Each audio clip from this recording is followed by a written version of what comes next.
Let's step into it. You ready? Step number 1 on the listing. Rapport. Is rapport important? What's that? Yeah, it is. It's important. And that's why it's the first step.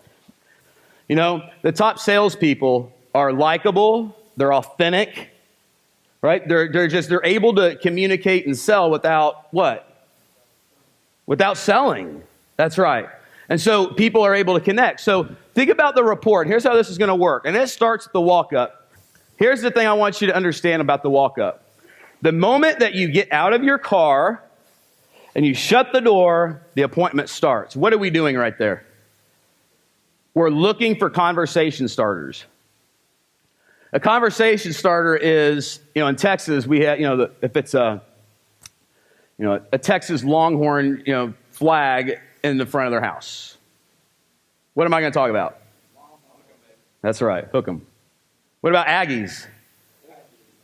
We have any Aggies in the room? Yes? Yes.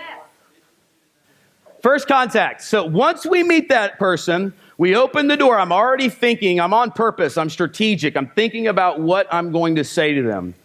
And at that moment, it's crucial because it's the first impression. So what I'm going to do is I'm going to say it's an absolute... Man, that is some small font right there. You can't even see that. It shrunk. I don't know what happened. It says, it's an absolute pleasure to finally meet you. I'm shaking their hand just like my dad used to teach. Haas, firm handshake, look them in the eye, shake their hand. Firm handshake, same way. Smile. May I set my things down at the kitchen table? I've said those words thousands of times.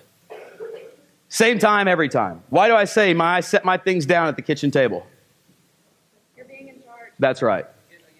That's right. I'm taking control. Immediately.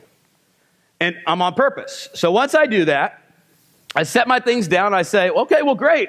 Who wants to give me the grand tour? And right then, I'm paying attention. I'm paying attention to who's the shot caller, right?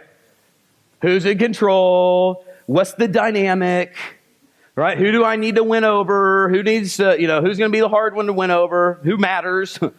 Some people don't matter. You always got to win over one. Right? But I'm paying attention to those things. The 1%ers pay attention to this stuff. Most people don't. Most agents don't pay any attention to that stuff. The greatest do. They pay attention to all that. That's why they're able to get the maximum conversion. It's a lot of psychology. Tomorrow I'm going to talk about mastering the art of persuasion. I think that, like Tony said, persuasion is everything. Is persuasion important to a real estate agent? Jeez. If you can't sell, are you going to be successful in real estate? I wouldn't want to try it. Persuading and selling, right? Being able to get people to take action. So here's the thing. You, at this moment, are in control of that appointment. It's everything that you're in control of the listing appointment. And the purpose of building the rapport, doing the grand tour, the only purpose of the tour and the walk around is to build rapport. That is it. We're not talking about pricing on the walk around. We're not talking about how many homes I sold last year on the walk around. We're not talking about anything other than that blue oval logo right there. Family, occupation, recreation, dreams. I'm going to talk about that stuff till the cows come home because I'm going to get there. I want to know more about their family. I'm asking more questions. Write that down. Ask more questions. Ask a question and shut up. But here's the secret.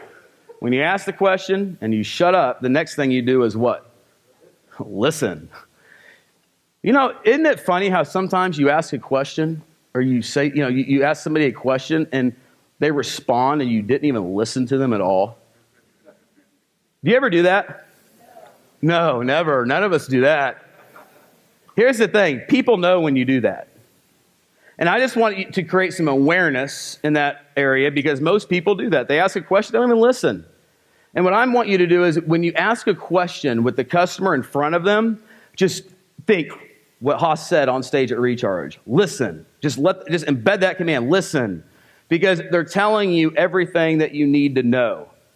Listen and pay attention. Occupation. I want to know what the person does, what they do for work. And I want to know about what that boat is in their driveway. Recreation. Okay, you got that. You got this new boat. Tell me, what lake do you go to? Oh, you guys, we have a lake house. Great. My grandma had a lake house there. That's all I'm talking about. I'm finding that common ground. Can we find common ground with anybody? Yes. Dreams. I want to know what the dreams are. I want to know what the big picture is. You know, what they're planning on doing, what they want to achieve. I want to know all those things. Here's the thing about a grand tour and the walk around. When you're doing it, you cannot be excessively enthusiastic about the home. The reason is because if I could just point out all the flaws, that would even be better. You know, if I could walk up and I could say, point to the nasty olive green countertops and just touch them and say,